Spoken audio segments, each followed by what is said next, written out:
2.64 million any ewo my Ghana has say. So it identified 2.64 million businesses operating in Ghana. And these businesses fall into three main categories.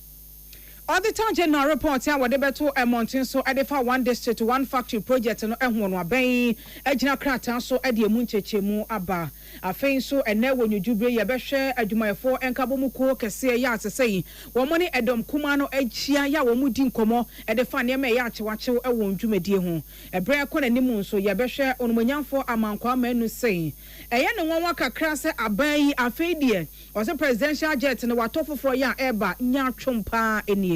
Ebia ankasa 60 million ya spend why. Ebia nkedinya de betimi afre nipa be 40. So any ebekon so afa wono ene hwe yensanse eni emu anonom dia twedi ampo nyankopon na dama wode adom ye wo bo amane se ene enua nkumankuma ya mpanifo agina Tree for Life initiative dwumadie no eso no ye nua ye kra ye dua 30 million ensam no afofo binum eka we hu ene madama ene wonjujubre yi ye gemo brede sansem no nyina nchemu asomo ewo akankasemo ye fanseda emanyumekoi ye fanseda ema Osons chemist Ed also garlic capsules we get you do MTNC we did for you everywhere you go. High sense electrical appliances now open kwadia showrooms in the doorson Ghana for nenya na body ko ne kwaje odi na ense say ya door roofing system dia bali mo de ekoye papa pa wonhwe ye ma won chance na da bodan so ho ye da waba na waba bitua yenka wo hinere spices with just spices ne doorson now so ne spices bia na yedie no nti na make am for hinere spices dia ma wanwumre yi Lawson Herbal Center at the Lawson local mecha boda so na ebo papa ma wanu bie no omudi hu nkomo omudi hu adanso mo se ye nti wo ye oba ye hu aduro obaye hu aduro Lawson local mecha na meka mfo dia ma wo na otwea herbal powder wudwa so otwea herbal powder no Divine Hope Herbal Center na dia ba odwuna opomudien hu na opapomudien pade a ya na wanonom otwea herbal powder na Pepsodent si amfanto anim se do the two no eguso ekoso utwea no pa no wetwa nwumere bo mo opomudien ene wo numa hu ne die hu nsem no ekoye o mofra no so o mofra de wo ho enu nti no panyini utwa osia na wadwene oba no ho wato mofra de de ama abofra no so wetwa no pa na wetwa nwumere na atumi abo abofra no na pomudien pa na ekobange se ya no makom hu biom wo ene wo ho no message ofun su kunkuru wo behwe no yese ekobange 15th March eko no ye yensesa ene ATM checkbook ene mobile banking no charges ananka utwa 10 cedis ne yehwa so e de about 2 Ghana cedis na eno no yenhyehye ya Bank of Ghana e de egu apono so nti Ecobank so hu ni sa dwane enya no kore omumfo anhyehye bia sa ama ye ya anomwa obehia nkyeremu bia Ecobank se omo namba dada na awunim no 0800 003225 no na wafre so na ya won nkyeremu bia se ne fata na obi send o message bia say if Ecobank nchen na ye se link your bank details no fama o Mastercard and as Visa card no a na wo hu ni se enye Ecobank wei ene nwumaku abu ye tudom kase bo nwumre ye de esomwo akenkanfo eye me Sadat Muhammad Mene Nana ama anotufo enafe amansan ti ame kwabena mafo Africa se boni nchiremu nie Ghana mampeni His Excellency John Dramani Mahama wako aprobo na sa aprobo e watu din se resetting Ghana ato ebra wo betina akonwa so afe baako abosome kakra guso aye counto kwa na project yahuduo bi ya wasase ene de ode aso kwa akobọ fom ne ya seni siase nso no nyina ka ho ene de sa probo yi ebaaye na wo se nim se ebra wo koi obesia nananom ayemfo etitiriw adesie bebre atiatia wonum nani so ade huna wo ma oman Ghana no nso ode ato wonum anim na wakyerɛ se Bono region aye baby a project yahuduo bebre ene nam kwan so ba na emu ba ko so ntakrate wom aye kwan a wofa so aya wotu kwan no eduru baby a ekwan no wa nti ade ba ko esi nani so pa ne se yebenya airport a eye water modern one eno anse wiem sei etufri nkran ha no mu sei a ene papa na akwa akopie mu ewo sunyane na anim wakura ne ewo bi wo ho but ye betumi asakra mu na ba ye kase pa ye betumi afa ewiemusa kase bebre enti ukọ no mu sei ya wo mu pese wo mu ye ne sachewe ya ebetumi 100 jet aircraft ene sei ebesi wanu mu a run away no speed no siwura na we no so pe ebekwa koduru baabi a enkoka so we de oni baabi obesa afa bi ontu okotie si nwurem daabi na tese obenya no ho ne de pepepe eno so eda na koma so na opese emukura ache yenya no be te se 2.4 kilometers bi let us say tumi akwanimu a fine na managing director Ghana Airport Company Madam Yvonne Nana Efriye ana wo brief president ekwan o mefa so a o mbeye airport no na beye krabehwe. Okay. The current runway is 1.4 kilometers, which is too short. So the new one will be 2.5 kilometers, and to be able to take care of any big or larger body aircrafts. Okay, thank you. So when will you invite us to catch up? Hopefully by within 6 weeks. 6 weeks? Yes, because our drawings, everything is ready. Okay. We just have to go through the procurement process. That's what we need. Yes. Okay, thank you. Yeah, go on. Where airport wo enkomodi ana ekoso a eye mampeni John Dramani Mahama airport company limited nso oba peni a wada no Madam Yvonne Nana Efriye ena no wo kyerɛkyerɛ sɛde asunyane airport no ebesi aye krabehwe na enu ati no mampeni sa ko inspect get fund for project bi a ekoso ewo sunyane senior high school na bra wodru wono mo se baabi a contractor no aye aduma duro se betumi aboa de sunyane ade kyerɛ ewo school wono mo no in fact na nije pa.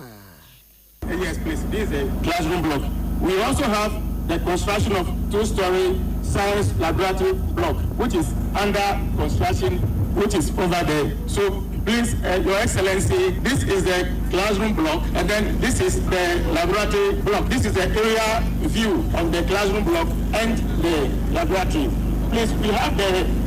other blocks which are displayed on the notice board there. When you na aye aprobo ya president di kopie mu ewo bono na baabi a wo kase de na yesunyane senior high school get fund for project bi a no wo mo ye ene so wo kyerɛkyerɛ mampani mu. Then after that na wo call construction work bi a ekoso ewo sunyane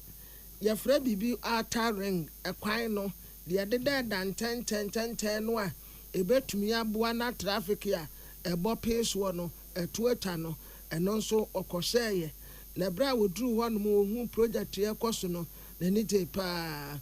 na Minister for Roads Honorable Governance Kwame Agbaja and Chief Director Urban Roads and wo mo kyerɛkyerɛ mampani mu adeɛ pa wo ye ewo sunyane. Thank you very much, Honorable, and Your Excellency, you are welcome. This is the Outer Ring Road. It's actually a 34-kilometer road, but we've broken that into two lots, lot 1 and lot 2. They are both 17 kilometers each. The first one is from this place, the Chenik Zero is here, which is the Shillers Lord Junction, up the way to Alaska Junction. That's on the Kumasi Brekum Road. And what has been done so far is a number of culverts and also the earthworks. We are preparing it so that we should be able to do the pavement works as soon as practicable and get a bitumen on it, so that we know that at least that section is reasonably complete. The second section is from Alaska Junction all the way back to this place. That goes through along the barracks, through Pastoral Center to Odomasi area. And that's where the culverts are being done and some earthworks are also being done.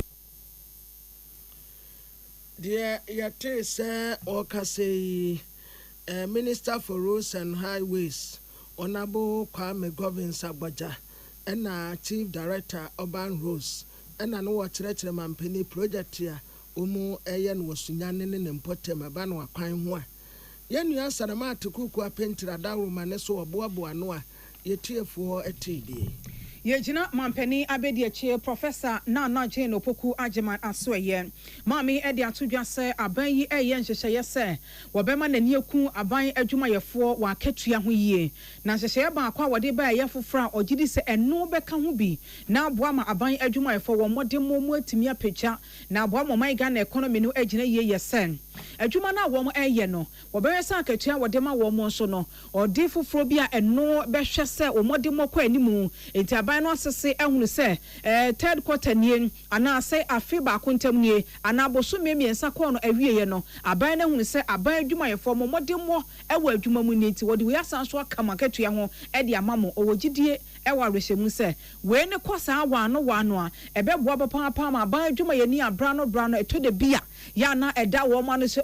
aban adwuma de se bio ye de si abati ne mfansi ye ti so na chese eba ne sa pa obenya akoma na wa ye adwuma no ama eho ate na adwuma ho te a ebeboa mo man Ghana ye mpuntuo ne ye die ye nkanko no so egina ye pa wo 2026 annual conference of state interest and governance authority siga dwumadie no ase na ma menya akwan a wode sansem nyina eto twa wo se aban no hunu se owo nnuma hodo e wo ha sei ene wo hwa so hunu se wo fa Ghana de hye bi adwuma mu na so to de bia enkontabuo mapa enya atwuma eto de bia sika ye de akwa so e bi se wo mo emfanya adwuma no wo sika no ekoye ene mfa so efiri mu ba no a ya na wo fom enhyen kuran kura we nyina wo se aban ehunu na oguso eboa na ho wo kokoam se beye na obetumi aka aban adwuma yefo nyina wonti apam ho na oma wo mate ase se adwuma no amoye no se ye nyina na yedidi ho na oma tumi aye ne ye nti na aban no de sa dwumadie foforo no eba wo se we no enkonkoye ne se o ye bebo age so ne amegia na meteme baabi ansana husa bekasa emodemo aketua no ebie no ebegina watwuma a wo ye so empanifo tenase esese edi gunsenia so no ohunu se omodemo ne se negina ansana sa sika no abasobode no wonsa akabi. Through SIGA, government is strengthening the governance architecture that supervises these institutions and ensures that they operate in line with national economic priorities. We are expanding the use of performance contracts, enhancing board accountability, enforcing corporate reporting standards, and improving transparency in managing public assets. In addition, the government is considering a performance-linked remuneration framework for specified entities to be implemented by the Ministry of Finance and SIGA. Ultimately, these measures are about resetting standards across the system. We must reach a point where public ownership reflects the highest standards of responsibility, accountability, and best practices. This government is committed to strengthening the performance of state enterprises through decisive reforms which are guided by some priorities. Professor Nana Jane Opoku Ajeman Mampeni Abediache ya wosomo my Ghana wo se dwumadie no ase no o my Ghana ya photo sanfo Abediache onukura na akọ esojaman abaton besa so a wosom se wonra hyebejani orumanyamfo Thomas Nyako ampem so editor dwasa no kwasem aban no gina yie se ankrankra nwuma no obeta wo machi ewosikasem fam ena afi wono ankasa aban na dwuma no so waye krado se adehia die bia ehia adwuma yefo no ode besom wo mo na mum se koba ne se adwuma no demo enso anidia ebegu egunso dia aban no betwe ne ho eno so so emmo man Ghana economy ni ntise mo ye adwuma no a mo maninku adwuma no ye die ehun. Support from the state must be matched by responsibility to the state. Going forward, our message is simple: deliver or be dissolved. Here, we are only restating President Mahamad's warning that, and I quote, loss-making SOEs will no longer be tolerated. They will be swiftly reformed, merged, privatized, or shut down. For a lot of us, it doesn't make sense that you make losses and pay bonuses to yourself. That must stop. No SOE that makes losses must pay bonuses to management and board and staff or anybody. Strive to make profit, make the money, and take small to motivate yourselves. But when you make losses, do not reward yourselves for making losses. The transition means that when we make profits, you must pay dividends to the state. When you record surpluses, you must declare them transparently and account for them fully. And when the law requires reports, filings, and compliance, you must meet those obligations without delay. Where your my Ghana photo sound for Abediache, Orumanyamfo Thomas Nyako Ampem, Nano Si Yape, Director General, State Interest and Governance Authority SIGA, Openi Michael Pesa White enso de to dwan say ye de fotosanfo abedi echi ekae no wone ne ya adwen pa ne ye no ane say na amen aban adwuma mutu wo ya aban de sika awuram ama mo budget amudi di dwuma afini mu mo ama mfanfa so ama maboka mo ansan so anya ni wuo afeso ya amasan de bonuses ama mo ho na we kwati bu ohemfa wo se we de entwa yie krakrakra nti eno ho ne de opani ni si so no na ni je ho no sere aban adwuma ye fo se adwuma no awo ye no hwehwe mfa so ansan na wadidim. I'm very happy that the Deputy Minister of Finance made it quite categorical and clear today that those practices of paying bonuses and then also paying board allowances that are not authorized must stop with immediate effect. And we are very happy about it. It makes our work at SIGA as the overall institution that is entrusted with protecting the public purse. It makes our work quite, so I think it's fairly simple. To be honest with you, it's just commonsensical. You are doing business. You are not making any profits. In fact, you are making losses and then you are paying yourself bonuses. Nobody will do that in the private business, right? But when it comes to the state, people think that, well, even though I'm not making profit, I should be able to pay myself more money and even pay my bonuses. Traditionally are rewards for good work done. So if you yourself, your books are showing that you have not done very well, or you, for one reason or the other, have not been able to make profit, you can't declare profit, then I think it is just, honorable for you yourself to know that you can't pay bonuses. Ora Michael Pesa White answer the two just say aban nyuma yekono ade ba ko eto de bia wo mudi ho fo eye se wo mpen kontabuo ne titiriw e wo sika semfam enti wo besre se ehun ya papa se aban enwuma no ugusu an wo ye adwuma boso memiensa boso minsia ana afe no awieye no e wo se wo bu sika sem emu nkonta mampanifo behwe won krata mu ehun se enema ankoye enti efiri na di koyi so ya aban adwuma yeku a wontai emu nkonta wo sika semfam e mampanifo won krata so a wo sesesa. All institutions again must submit the audited financial state. You know, the Auditor General appoints audited for all of them. So it is expected that between January and January thereabout, the Auditor General would have appointed all of them, and it's expected that the audit process would have ended, and then by the end of April, they would have given their statements to us. Those submissions are extremely important because, first of all, they are statutory requirements, and so you don't even need to be reminded. As a CEO or as a board, you need to know that you must submit reports on specific dates. Nipa yetene nke wono aye Director General State Interest and Governance Authority SIGA Ora Michael Pesa White sanse me Patricia Sefa Fisha Dama no obutu mampeni abede echi aso ya wo mayensa ekan o man bia wonim ne awoyo na wodwena anim nyam ho no o man kro no behwe na wo wi mhyan enti hu kokohia so mampeni tu kwan anya afi ne yakọ mmokwa anampo yakọ hwan jet anampo mampeni ko to santene e we airport ansa na wotimo tu kwan ne sayo sunti 2010 o my Ghana de sisi egu apono so to wi mhyen e for akọ 900 EXI no na so mampeni betu kwan na wo yisuo na 2024 e de ba 2025 no e na wi mhyen ne je no ho e wi mhyen kokopie mu of France aeroplane fitam so mo nyinsese wo ho emfa mo my Ghana na sabre no abia no otia bedwa so enka ne Ghana mampeni na adodan kwakofo adwo e na obetu kwan a gise kokko han wi mhyen private jet TB ene don huri bia na ka Ghana yebo be 15,000 to 800,000 US dollars ama Ghana fie di honko motiam se de bi e ka no ani soso na Ghana nkasa sika se ne wo yefutu mu o mampanyini betu kwan ba ko a don huri bia ne sika se ene wo si etuguo na abansesa ba ye no e do mampanyini ye se de bi se bi asantini a ninua aware wo sirim wonwe abo yarefo we mu se ye bi wo fie enti ene ase ebebo kan ente se ne da ko ha jet de ene yanto fangu minua de na me fantu kwan Ghana sika ne ye bo ho ban na Ghana fo bi sori won so mati kokum modwa adan na ye so mampanyi betu kwan a ni wiawe mu hyan ene wo so kono kofa Ghana fo tutu ni sra ne abase ye di ho nkomo pa enye fedi agro na mpenufo se birebire amba amane amba nti mpenufo si gina ye se okay se Ghana ye di ye nuawe mu hyan betu kwan ne be di ho nkomo de na Ghana ye be kwa kotobi enam so ma chocho fo de ma Ghana mampanyi Ru Kalistos Mahama de betu dwa se hwie benyakopon ya doma November busumi mu no we mu hyan foforo Ghana ye ho adwuma no we ba be pim o mayemu ene ya bo ka be 60 million USD ene we mi se ye de eto na gina yesi ampenufo asi nam so amoru menyafo Kofi Amankwa manu o penyine ya mase bedwani de ma de hye wo atwema kwanwoma abeye ko hwa fisa mene bambo ho nsem so mrase bedwa fie no waka ho bi waka se no de atudwa se gina yesi Ghana yesi no waka se wote ase a na woboa ene se ebe bi atwam no enka ne aba ne somda ye dwene ho se da bi we mu hye no mampanyin de ne nya entie nkoto bi sa abere no enne aba ote abedwa so no wo position wo so wompene so enti adie na ne aban na hu nti asese de yen kare sika 60 million USD ne afa nkokoto wi mu hyen efa mo my Ghana openyini kyeremu se sa esa na ye twade ato ya manyosem no se ya anwu no hu mienu a wo kina bi no ye besum ye ho afidibone ebia ankasa 60 million ya spend why ebia nkedinya de betimi afra nipa be 40 enne ewiase ade achi ade esa no eno mabo ekosoro ya to no enne ekwa akoto na body na nya wenko say ye beka ya nanka ye kwa akoto OPVs bi from France oche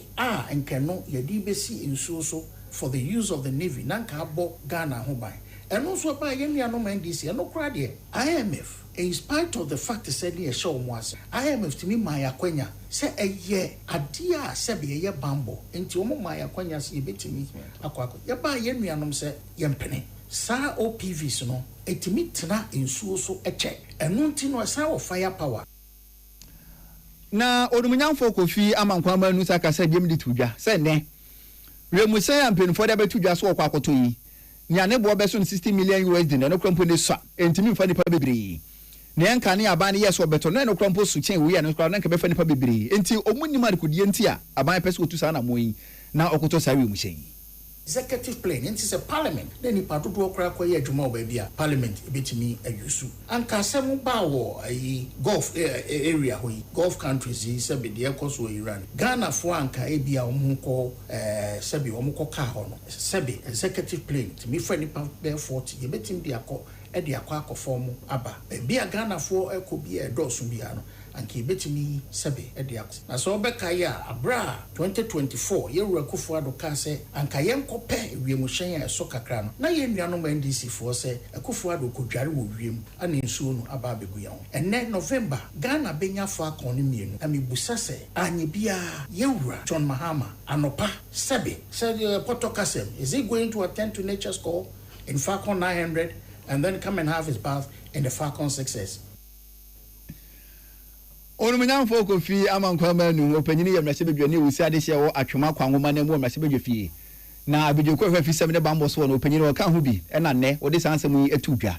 William Gentu eni Emmanuel Akole ena wo de amanefo yi ebesomo yen na aba kontabufo government statistician Dr. Alasan Idrisu ena wone ye kase aya from time to time wo ba no abetre Ghana said ye sika sam ni bi esitie said ye niam abo tie wodwa so enti oba wo wi anu okọ sisi a wasaba na ba oba ye no wase Ghana fo mu ntie 2024 survey ya wo mu ye ya to din say Integrated Business Establishment Survey IBES 1 na IBES 1 en wase womu be register ye so womu pese womu ebiebie nyuma businesses no na ye 2.64 million businesses en ye register ye na no na wo se bu akonta titemudi abafom en wo tere se di omu hu ye nie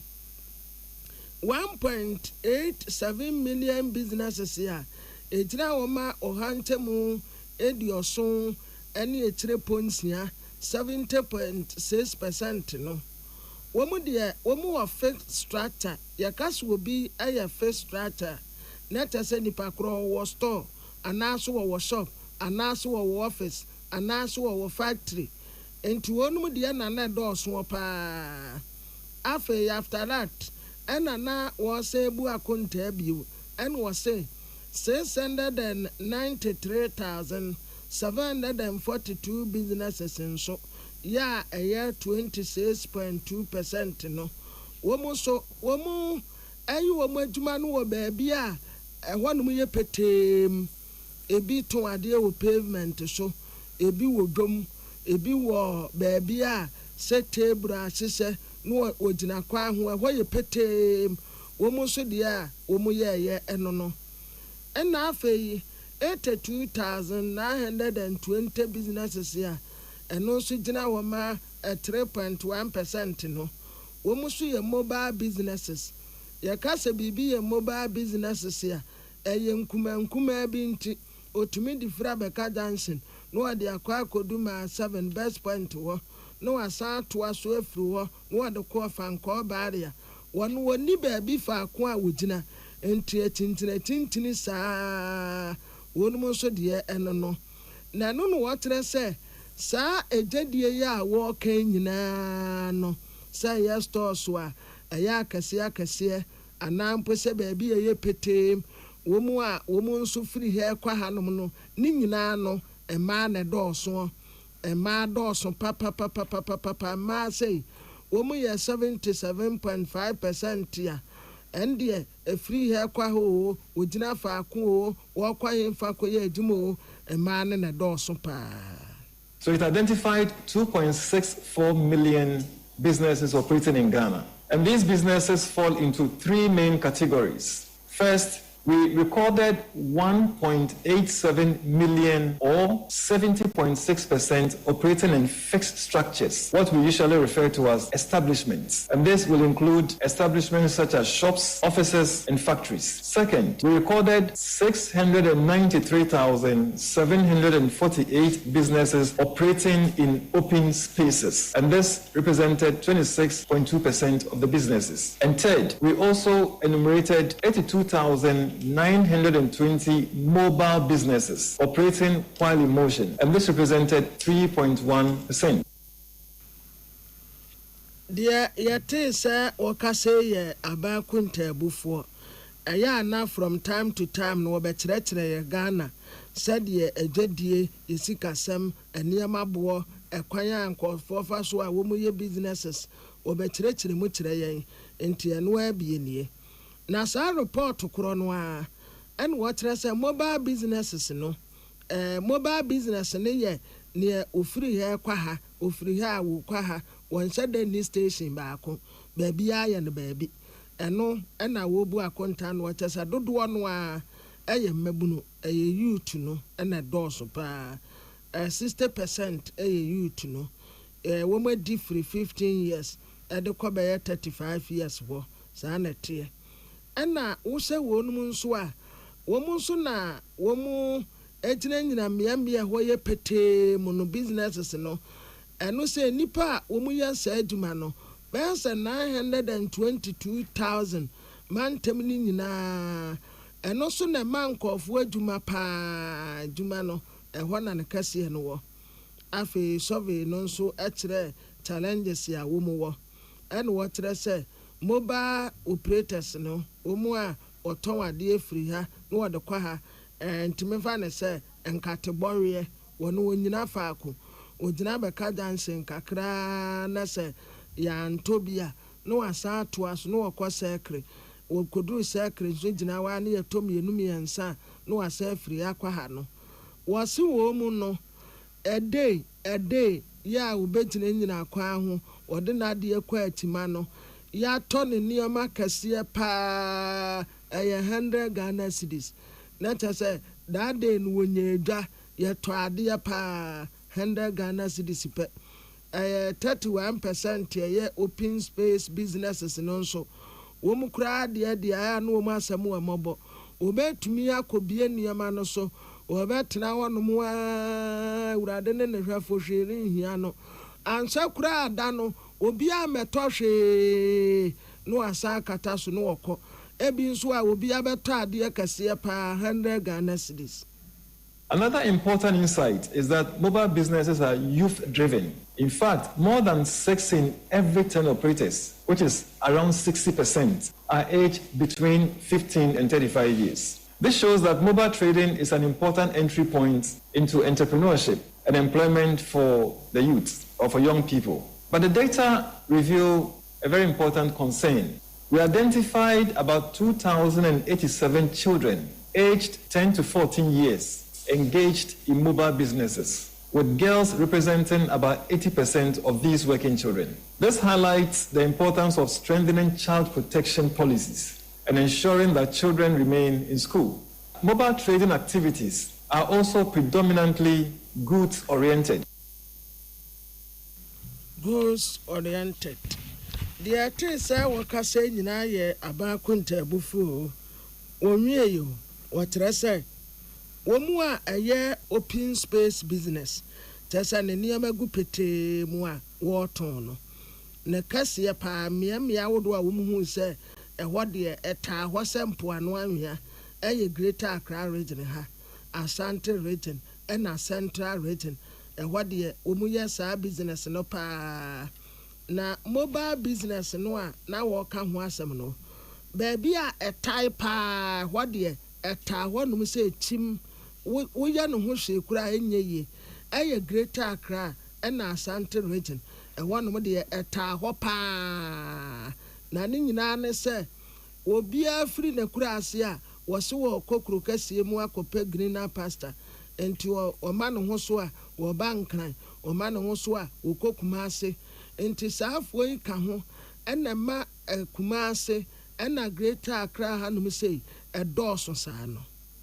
More than half of open space businesses are actually operating from fixed locations from 3 main regions, namely Greater Accra, that's about 24%, Ashanti region, about 17%, and Central region, about 11%. If you put these 3 regions together, the open space businesses in the country, they constitute more than half, a little over half. Again, in 5 regions, we saw open space businesses have operated longer than the national average. And these 5 regions are the Eastern region, where businesses have operated for like 82 months, Bono East region, 81 months, Ahafo region, 80 months, Upper East region, 80 months, Greater Accra region, 78 months.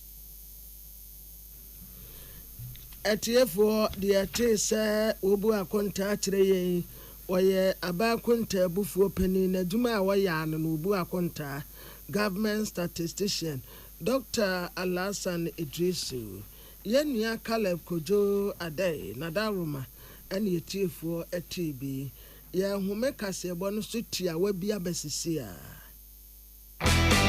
When you are going to buy a paint, don't look left, don't look right. Go straight and grab the luxury Alagris paint. No be any painting be paint. The luxury acrylic paint. Paint with champion. When you are going to buy a paint, don't look left, don't look right. Go straight and grab the luxury Alagris paint. No be any painting be paint. The luxury acrylic paint. Paint with champion. Tune it in, turn it up, Peace FM, and rip off the knob. So for no NHA Yensan say any emu anonom di antwe di ampo Nyankopon di adom yen eyo numonyan for Emmanuel Amako Fibua na wodi ato dwanse se wo hwe wo man Ghana hyehye ya de si ye ni so se ye bedua nnua na aboa yen ama yakwaye no a emu ahenhan wo brekwa nipa binim ewura mu na wo mu di bonefo sam ewo mu no sa akwaye ni nyina ya sanso ahyehye no yie se wo se edua ma no a ye dua no be se 30 million ena wa afimpiemienu eni aduonu num ye duaye was a Tree for Life initiative jumedie ni mu na afi so no esi ani so se anya hwe no ye bedua be se 31,86,900 na aboaye papa kenyan anamontu e wose yetu edefa enei ye kurunkumenkuma no ehokora nia na nkesisi wo eboa ma home ne from apakoso ewo nipa abrabo emu a ene eso ate no so no waye bibi ede afa ho wose afi empenifo de hyehye esi wani so enunti ena ne deduan wapa 2026 die no ehon ntoma ewo Achemota Forest ho ora Emmanuel Amako Fibua say edua ye dua yi enne na ebia obi ti ba bia ohun na so mfa so na so dache ebeko na dia ma yen papa o se so hwe yakwaye ene esika sam ne emu enhyehye ya ye dache ne senya enu nti na mpanifo etu anamon ya esefata ogina we so ama mabuna te asese edua na ye dua ni nyina so no eye kwan bi so aban ne de fa so ebia nnuma amanipa binum anya biaye. The Tree for Life initiative is our domestic engine for this global effort, transforming reforestation into a viable economic pathway for our youth and rural populations to lead Ghana's transition into a thriving and sustainable economy. By restoring our degraded lands, we are creating a green asset base that can generate carbon credits, attract green investment, and create high-value jobs, while cleaning our air and regulating our climate. The resource of the 2025 Tree for Life initiatives, ladies and gentlemen, I'm proud to say, speaks volumes about our commitment as a country. Against a target of 30 million seedlings, we successfully distributed and planted over 30 million seedlings. More importantly, this was a people-powered achievement that created over 41,000 green jobs. Afi 2025 for Tremwe, Emiano was here to meet you any year now was Sebo, and Koma Ghana Mabunu Pa, Essence as Edumedi, and Mabunu Eshomu, Efra Koma Pomne 2 Sana Mono. Afi was a year for free more in a year, and an uncron human social, Edwin who say Papa, Obehu Company be a no muso, no Mabajim near maybe, no muso aquacodia, or sitting in Akan Hubi, and a master, so Dimuno Abayanya, O Tuana Mono, Etimia Babedu Sampen Pensui, way a swafa or Shay and Sanse any Emmanuel dear, or Monya for Emmanuel Amakofibwa. Na nay our 2026, Jumedian Penny for Epa and Hontomano. Forestry Commission, Ora our no and a Chief Executive Officer, Dr. Hughes Brown, and so added to just say, Here, Bra ye brain, and Adia Bakwe Hanwa ye say, Nipa Benuso so I say, Huria, Mojampa Womutrimuda, Womu deep on Yankasa, or so quiet anymore. Nipa Biafa to a woman so say, one more per quack to from good dear and yes, cancer woman bottom, and to quite be and send Fatakra now woman am so, a tuanamon, or Sabra ye Chimota Forester, and Penny for 2026, you made the open one to my Ebinum so say a quiet to Nimu, and I will move can Yagu from Ebinum so a chainsaw operators, I will move can Yagu from so move Chenian Aquacoton, or Sasa Esu, any a bino enche. Forestry Commission, a bamboo to make Eba Betiesim, no one is uncle for your movie is answer Maraho, ye was a chess uncle for no assume.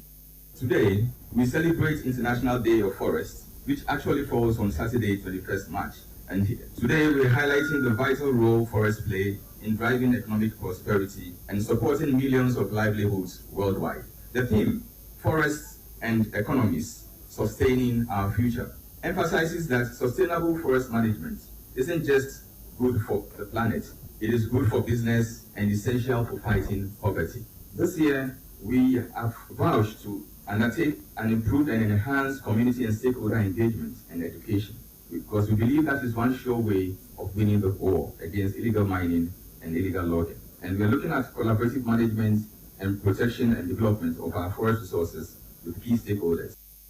Where your penny was share young quiet no so our my Ghana say Dr. Hughes Brown any attending canon. Sansemi Naomi Obene Wadama no the sumye. What it a general human adding the findings and answer the report PM wanting so.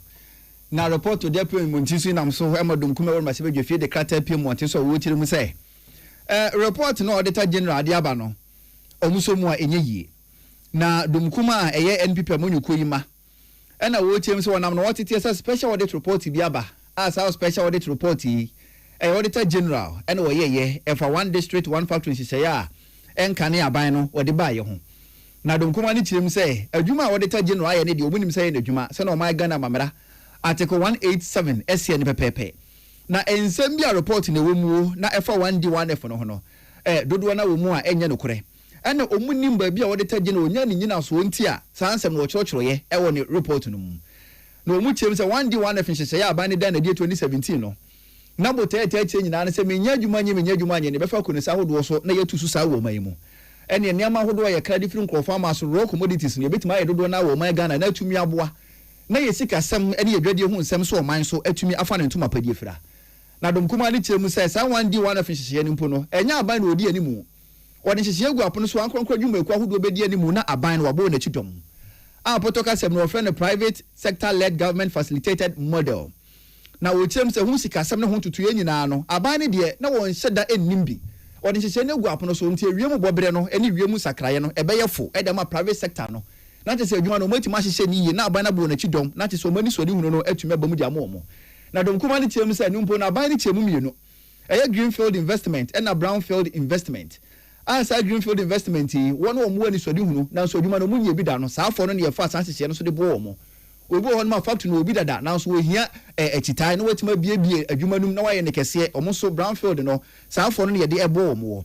wo jem se numpo no ansa na nwumekwa hodo omo do mon krata asan beto mpenifo apono so na yahwe hunu se wo no se fata se 1D1F no ye boa wo no Ministry of Trade and Industry omo ni PFI se from participating financial institutions no e na ka won toma ebo ano na omo de pause nwumekwa hodo yi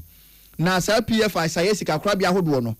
omo no beboa ne ya mamanfo obusia ne yedi se ho ha mutichemu aduasa 30% e de atoso entinya ade aban ne sha datena ase no wono anka say yes okay opemu abra opese ya boa 1D na aban na anyesa enti reporter auditor general ye no de Procurement si donkuma ne say omadwuru hu bia no nya de omutimiti ase no mu ni say asa auditor general person of akune sa hodo so na aban watwam no odi egu nanimu ase enu ti na sa report yi omudi aba no mo se nya ade aban ni sigina ya na so otu na mo bia wa bra sa bra no trade ministry yan yo masutire sa bra no PFI say sika kra bia hodo no na omusu ni mu hu bi enu ti ni say juma ekwa hodo say yetu na mo a ade ti na auditor general be hwehwemu na aban dada no ye be bo no sobo se wono ena ne nsa wo mu omo se report na aba no omo ne auditor general ya adwen a na enye yi omo se omo sere se auditor general uhwemu bi ho na se odigu apono so a enka ne wo so afa na wo som trade ministry no frɛ no na oni ndi nkomo se me hia nkyerɛkyerɛ mu wei krata we me hwa me hu fa brɛ me na opani no fa mbrɛ wo sa won san ka wo na mo bi a na odi ogu apono so di afa ho afei nso omo bɛsere se ma se bejafo ne mo na public account committee omo ntena se report ya bayi omo nya hwehwemu nkosi ase afekofeko na nkonko ba se nipa bi de wa mo no homodin enti e pre bibi e de atono so ko ba sa dum kuma ne se omakuma ento omo yam afei nso omo se gina auditor general so wo kire bi da ba se saba na saba bi ba ne a wo kɔ no uhia nkiremu a sebi enkonko gina amantwea na wankasa amfa pen eni paper na nchocho na ope to nsafa frɔ mo wo na ye ministry na se waso ye no na mo fa asese yesu ye se bra ne be kyerɛ mu na gi nkiremu bi a ope ansa na bɛbɔ ho amane a wabɔ ho amane ekoba sa na bɛboa na kyɛ sɛ hurumi fan eni mpuntu dwuma yedi gu apono so no etima koye magana fo nya etimi anya so mfaso omo sei dom kuma no omu nsuro accountability akuntabu omu nsuro na emom ye be ya akuntabu na sa accountability bi bɛkɔ so a yɛmfa kwampa no so na mmoa na wɔkyina bi no yɛnkonko gu obi hu fi ɛwɔ nipa mu krata dom kuma ide apie montin so no nyamfo Michael Ochiri Bafi wɔyɛ mrahye badwani de ma de hyɛ wɔ New Dwabin South dwadie na mfini dwuma so yɛ awɔ mrahye badwa fi opanyin wɔ ka ho bi wɔno ɛna wɔde ne nsa hyɛ krata yɛ si a wɔbɔ sa amane yi ɛwɔ dom kuma no edi mu na Ghana Union of Traders Association Yeguta and woman kosra minority for a dom kuma womra sebejafi say woman kwa kotutu nkomobi and common fakasian wejina or hawa guta for a name ene akwanya minority for no be to me afaso a wobabua wunumonso say anya se kura wodo no betumbie na wo hawa womunemu no empanimfo ani abaso na bra wo kohyia ye no minority leader wasaye mrasebetani ma adese ewe afutu ononyamfo Alexander Fanyamaken ene wo ka kire gutafo no so wo munya komatoyem minority na wo no no a ohu wonum 87 no wo muni apem nam wo mu ye mighty papa wo mu edu na nyase bi omo beta obi ani da bi asam no baby asaso wode to no wode beto no mo pepepe your friend say constructive discussion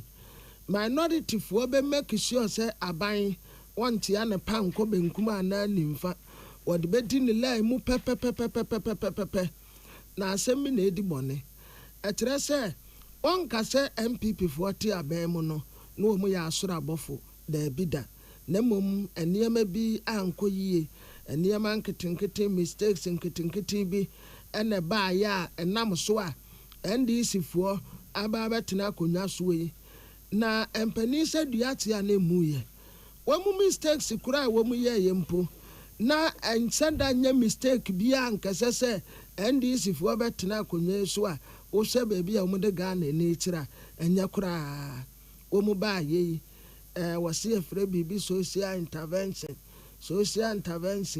NDC wonfa ba akokora emaye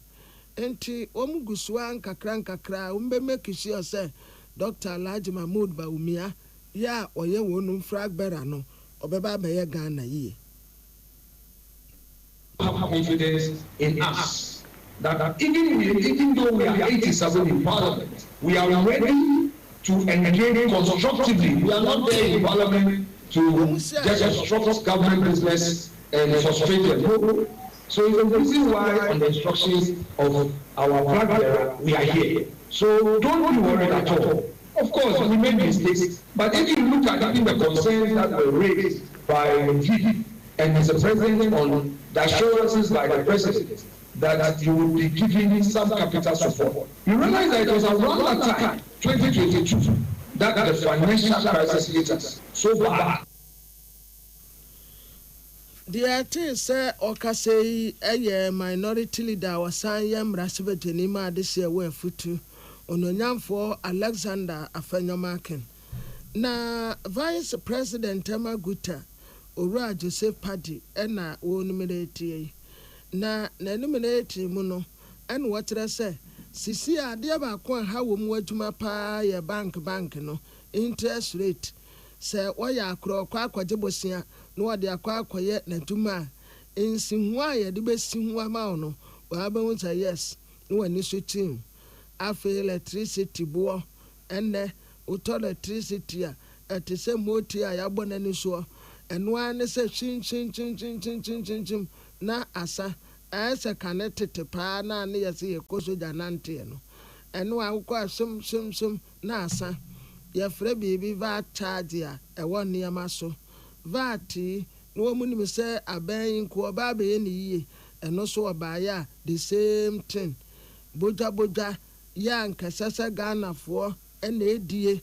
urobes a yɛtɔ wodwa so emantoa nkuraba ɛne asanka ne adie sisi abrɔfo yi wo mu nyinaa yɛ bi mese abɛɛ kakra bon Chinafoɔ no mu ton kuraba wodwa so wo mu ton bi kura dada okuo mu supermarket a wo benya bi okuo mu aiwa emantoa wo mu ton bi asanka wo mu ton bi enne wo mu ton wabroyo wo mu ton aburesam ni nyina wo mu shopwo saa nneoma nyina nso mponka se Ghanafoɔ nko a ena eton enso kasa obia emfiu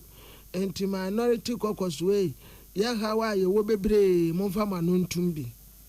The banks and all those tainted areas have been taken over by the foreigners. The communication sector has been taken over by the foreigners. Now the automobile sector is also being taken over by the foreigners. And the small retail that we are doing, that even if you are illiterate, you can even do the retail trading, is also being taken over by foreigners. And excuse me, in your own wisdom, that you pass this ITC Act and reserve some areas solely for the citizens of the country. Those areas are also being taken by the foreigners, and you not doing anything about it. Dear yate say wakase on waya Vice President Amaguta Owura Joseph Paddy Emmanuel Akoli and William Gintu. Oman Ghana Brown Sebeje fi ho kura ya edom kuma no ena no fo abedi achen. Orumanyafo Patricia Apiaje so e de atodwa se kokokuafo nka wo makomanto wo muyem. Na wo mo odom kuma no nyemresa. Oma giagyerem se kokko no ntokwa no mo ne abane de besie ni kopem se abane besesa na dwe na ebo esefata ehye nkura na eya akono a esefata kokokuafo no obesan de wo made ama. Be se edom kuma no ne na Oman Ghana ntwa so ahodo ya wo mo ne kokko akuafo edi nkomo. Na no mo apuye mantem empepra me no kasa de wo mo ne nam asante mantem na wo mo gina ba ti se manson odumase ho no mo ne kokko akuafo bi edi nkomo se wokọ amanse sound abaton pese so a edom kuma no ekoduru ho no wo mo ne kokko akuafo no enkomo ni bi atwa kwakọ wie se no kwasem se aban no ene wo mo ani ni yie kokko akuafo se budget pa na wo ma ye ebata wo mo kokko na no mate ne ho aban na ba be di wo mo hwemo sa no ha atwen pa afi fertilizers ne kwa na ne boa ya den sa abre no bebre nso kwajeje be se no mo di wura wo mo kua yo no muti no kwasem se ente so no de ha eti akoma chense breaking heart pa aki obi etu mo sre pa se dom kuma ne so mbeko ntokwa na ma wo mo de a wo mo nso mie no mo keka mfa nko wo mo anim eno na ma me Patricia PJ se santokwa yi enkoye amanyo se mu ntokwa keke ntokwa ho tie ye kroje kopem se aban ne besesa na dwen e de be se over 1000 cities na wate e de afi kokko bag bi aso bese ama kokko akuafo ne ntokwa no esu ntwa ne entwa chena ba asama mabeti wa han me ho adwiri me ye papa but ye ma enko abra ye mamu hunu se ye shamo bose ekun we ya abada ho no eye ekun a ye bekun akopim se sika efata sa de betu amuka ane sa abai benya sika zo de abeto no ato mukoko sa bosha de de sheboa ye dom kuma as we are Nudrum, Mona Mosma, Parliament, say Yamako Kama Samamo, Etienne, say Yaba, Abedru Hasaya, Samoshani, Yadi Shamu, the Ayati Wahabia, and no, and a Yabefaso, not Yadi Ayajuma Sadi, a fata. Udu amai Ghana mra sebeje fia aso kwa abato mpesi so akunya no no neti so se wo mra sebeje ni edom kuma na no ni abedi achi ene no maame Patricia apechen kokwa akuafo ni bia wo so manya broken heart de fa sika no aban no ate so no wo se ne santwofo di nkomosi aban baaye na kokwa obu oda ho no no wasa ate so ye be di bronya obesi mam kokwa kakra ni nya na mde ko ma bisi me de ko ma no mi pesaje e de di bronya what is scanning one no ebe sin na me sanke sano unti mi sra o man panini mahama ani ne bra ta be dafo se wo mo na bua ya ni o na kokwa akuafo ya brebu ya boke ya sra ya papa mahama sai kokwa no buda danwa na ya papa akufu adoton wa pasa amre ya ka kokwa won asem and the other one will be a macro or so. One more jet here will be anti, or a dog run who was on grandpa in Libya for 125 million. No, you're about it. Woman, I die as you and TBO. Yanning for Gravera to what you go on. Yabra, it is a bank one up by Badia. Young Diamond by a partner of the battle. Young Tanachi, no more in my young one for you. Weye kokwa akuafo ni bia udru amansia sound mensi ni mo cry from say manso odumase ho na wo mo ebutu obrekra edom kuma no eto a wo mo ewo wo mo kuayo ni mu ene won kodi nkomo ewo ho polo wusu ni ensencho fa sa abre no na odi edom kuma no achi 24-hour economy authority in Pinfo officer na ene Ghana National Chamber of Commerce and Industries in Pinfo ni mu nie omusim Pinfo e ba ya na yensra hwe ye ba ne aba besra mo ne ahwese na mudwumadi eko edi afa na nam so mafutufo de ma ban e wo 24 economy initiative no ho owura gushitano eje mo ofe so mo awa tu mo akwaba na ne kase mu no e na wo tirim say 24 economy hihye no aban e ne Ghana National Chamber of Commerce and Industries e na behwe na waka won to ma abo ano na watumi aboa na nwuma nkuma ni adantam wo mafa so afefe na Ghana nwuma ho nsem atumi afa ne ntoma pa ediefra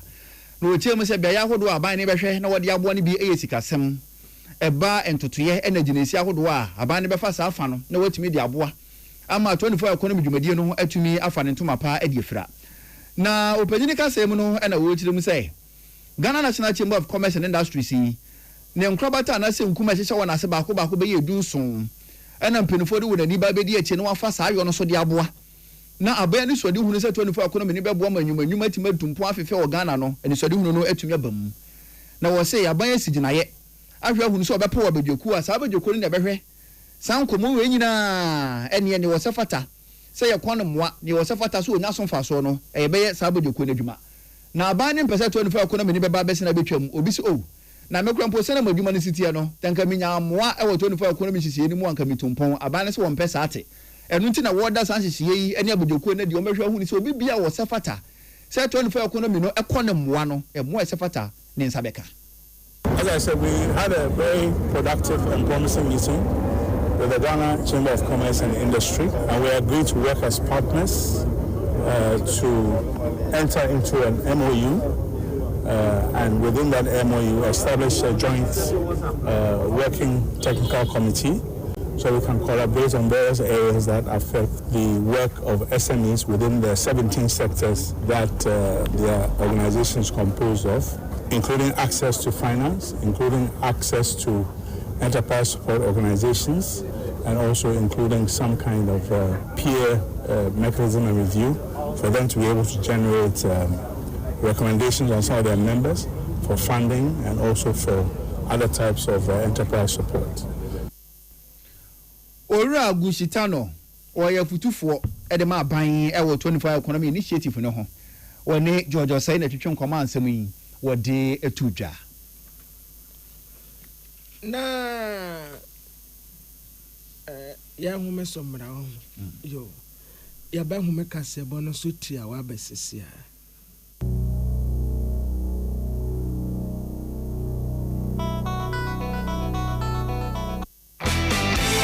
going to buy a paint, don't look left, don't look right. Go straight and grab the luxury Alagris paint. No be any painting be paint. The luxury acrylic paint. Paint me champion. When you are going to buy a paint, don't look left, don't look right. Go straight and grab the luxury Alagris paint. No be any painting be paint. The luxury acrylic paint. Paint me champion.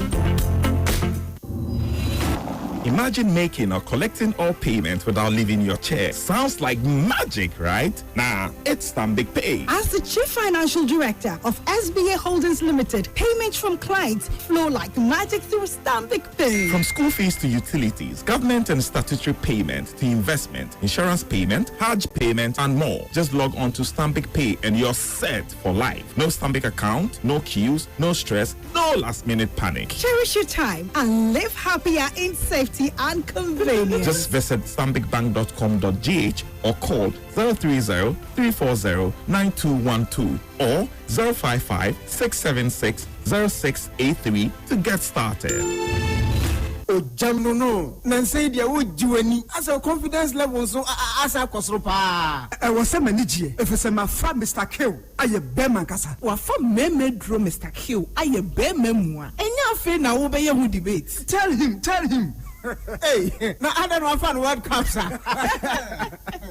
That's all moi. Mr. Q, ya my friend. My bememua. Case closed. No so be person me Berman kasa. Enti no Mr. Q ni bu anyato. Mr. Q, our pharmacies, herbal and over the counter medicine shops. Dudua Kokunlun Ghana Limited, East Legon, a Champion Junction. For 0244 139176 and 0204 139176. And member what you feel doing what you do and the Mr. Q. FDA aji ejedi nkra to yatum. Yeah, dear said yo. Yeah, dear said. Dear body said ye. Yeah, dear moi said dear chadie. Anything is sifi has say. Adia Sultana rice ayidie. It is a mohotamo. Sultana buy and win promo. One more busuye the Sultana rice. Magia to my fan worker. Sultana say the near sosa ayonkofano. It was ya chadie befu. Ashe a moon. A be a saloon cars, trucks, motorbikes. Sultana products in Kaipi. Yeah, dear mo come say I say nyaka. Sultana rice. And yati dena Sultana. And and one is about Sultana rice bag. Who scratch card, scratch coupon, a chedi woman pia, a what ya fat. Sultana rice. And your brand cake, a sound sway or young pa. Sultana rice. Ede, Ensham, Etupa. Sultana buy and win promo, NLA, and HSB, PI, our Caritas platforms, FDA, Agiatu. Tune it in, turn it up, Peace FM, and rip off the knob. Yama yetiefo nyina akwaba akase bono esi ena ye edaya wada enyumre around the world ebeba wakwaimu make it a triple darling beje akunya ebeba monyum kakra nkra kosise no wote bebo amansan ti ame kwabena mafo ena nana ama anotufo and afe Sadat Mohammed Yamfa Sada Emma Osons Chemist say garlic and for so the onya brown he fa phone na can garlic and hon so be hu say garlic and for so papa ni reneya na garlic no ground puno hwe nimdefo chem se nka wo benya yemfa nche enam ase mfa nche aduane ase ekobasa no a ema na ho odin ko na obeye den na che se garlic wo de aduane a wo mfa nche ase enti de aduane be bia de garlic ye no ebe wi akire no na che se yakum garlic no mu ahoden na na wo so nska message no ho no why the capsules kama enti unya capsules ni bi na amene to no padua mu a garlic so mfa so mapa na wo nsa be ka biye enti anwumre yi opon a wokofie wusi form a bora pharmacy herbal shop chemical shop over the counter shop e ben wo mu wokọ atudi se wope Osons garlic capsules Osons for de no eni bi na wope na garlic so mfa so nyina no wo nsa be ka bi MTN de yenim na wi a enti yan so kan yan fa hwene ni manager we say we dey for you everywhere you go. High sense electrical appliances na open kwa dia oh Nyankopon ya adom achana ya fofida memene dani ekose dani adwada sa ya fofida bowra yon showroom bi e ben wo mu sala promo ekoso ene ma papa brand ahodo nyina no bra na ebeje wo de na high sense say no dudu mu a wo de frɛ 0302 550 000 0302 550 000 high sense everyday prices for everyday people. Dolphin roofing system this is bia be more de ekoye papa woni so de hunu so be ye fiura no yen ye bo mo na bam enti yɛse bra bɛgye nkyɛnse fa kɔ boda no so wo ho yɛ da bra ne betua yɛnka umpe wei na ɛdeɛ na wopɛ wo yɛ nhyehyɛ ne society general sika korabea no yɛde abom na yɛde aba ɛde ama wo enti for ni kyerɛ East Legon Trinity Theological Seminary nkyɛn hɔ no mo pɛ baabi a Life Force Station no aha na akyi ɛne ɛwɔ na gye numbers na frɛ yɛn 0543 661716 0543 661716 and answer 0243 232818 0243 232818 number chat to 0308 040096 0308 040096 Duff roofing system dear where you think roofing think Duffel ordinary spices with us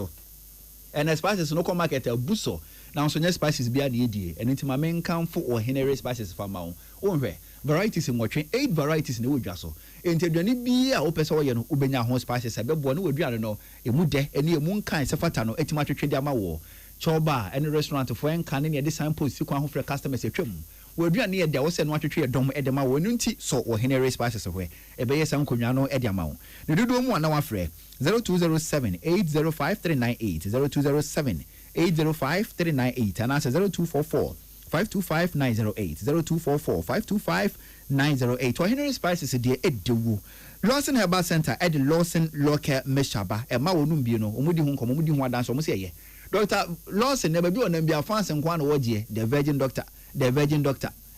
doctor san say Lawson Local Meshaba ma nyina na ye virgin to your ba and then the kan ya wo te Lawson Local Meshaba hu nkomo a Bora pharmacy herbal shop chemical shop be wo mo kwa wo se wo pe Lawson Local Meshaba no ebebo bacterial infection fungal infection yeast infection no ebe nyina firi wakwa mu ama won so ohwa we se wo ba na why wo besima eya na himfi ho no mo ekekawo enso bigu enka bi a wankasa no wani nye ho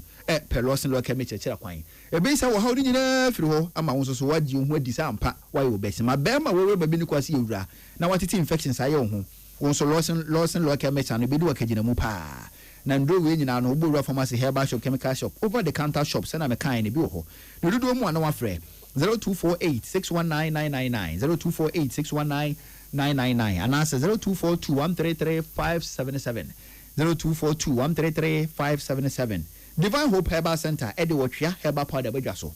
na wotwa herbal powder no de sese no enduro na aba no ye de life ene enom enya afi no bebe no madu no wanyinye nanim kusu obi ahuso no maduro da bi wotwa herbal powder de ya ne setin bag no entu de bitu cup mu a no hwe nso hye gu ho anopa ugina ba ko ni ho aya ne se wo hwe kurum enso na aduro na wonom ne sa na nwumre wodi na wi a wokoda no pe bibi da fa ominim na wotwa herbal powder yi wodi nso hye gu so na wanom na wodi akwakoda wabo yefunu mu ma na nso na wo ye ho aduro umpe we na de na ope na mo a mo osisi yare ene kotodwo yare nkasemu yare nyina no pe wotwa herbal powder kira kwan ne nom ebebo papa be ma no me yi oba so no me yi koko no ene mu panyini mbu abofra ififi ohuna mani wani kosu aye wo hene na ififi wachi pe wotwa herbal powder ebema koko no ase ahye mujabro so yare no wotwa herbal powder abo papa panya fadi agro empoma gudi ani nko ye bema ekofom pe wotwa herbal powder nonom na wo a wonyaro nso a wonti apo infection bi aba krom agi so onya bi infection bi aba krom agi so onya bi pe wotwa herbal powder wonso beboa wo woni pepa say ya wo no ba na se bema frompa low libido wotwa herbal powder beboa wo stroke no afi na eba ebo kokko anampo abadada wonso nya wotwa herbal powder ebe yi stroke na firi wakwan mu ama pomodin pa wonso wonsa timaka bi yem kro wo sa na ba papa pe wotwa herbal powder kira kwan na menstrual disorder fichikomu hawa hodo no wotwa eboa ma no Bora pharmacy herbal shop chemical shop Ghana for nyina wotwa herbal powder so beka bi ya ne setin bag no nti wodi 2 cup mu a na wodi nso hye agu ho anopabo anwumire bo apomodin pa na wo pre no kwan pa so sa no na no dodo mu a na wa frɛ 0591 565 557 0591 565 557 and I say 0550 639 037 0550 639 037 or try about powder dear o jane sewa wankasa obeba na ekobange se ya no masa komu hu biem wo sevi ewo ekobanga ebia na message wonye bi wo ho no mabete kenkran na asu wo fon so yes efiri ekobang na ne ya no mo kan nyina ne se efiri busumi ewo mi ne dete so dumu etwam wo no ekobang eye nhihye bi ATM checkbook mobile banking charges ananke ye 10 cedis no o mo be ka cho se ekobang so wate so abatu Ghana cedis na we a new policy a Bank of Ghana de aba na ekobang se odi so obi ya no mo na etwero ma wo sa no enu nti no pese onya mfa so ni bia o mobile banking details no fa link master ene wo visa card emwa wo na ebia na ebefo woni so kakra na omosa de number to ho se fresa number no number Ecobank say amanfo ebubo so nie 0507 348442 0507 348442 and answer 0800 804000 0800 804000 we a number Foresters no omu use wo na Ecobank say wonya sa message bia botugu no kure bia nim Ecobank say won frɛ won send no SMS and won kan je say wo pin OTP bank card and say Ghana card details na bobo mai won kwa bia so Ecobank say wonya sa de bia rada enu nti say wonya message bi sa say ya anum bi and say Ecobank anka sanchen a Ecobank say bo re branch bi e be wo mu bra na be gia no yie enye san so a ye numbers na anka say ye na frɛ yen 0800 003 225 0800 003 225 we Ecobank angasa number o franche mu bi a open ye de ma wo ya no mu de na o mo sane send amafo message no enjintum ne ko bi anum enti we kokoba Ecobank e de ma won customers pep student say wonu ma hu ne de be ko ye atwuse utwa no pa no atwuna nwumre do the two enti anopa ne nwumre no ene ye two no pep student say o mo bopo ma wo sen ahodi abam wo sen anu ma hu ne die no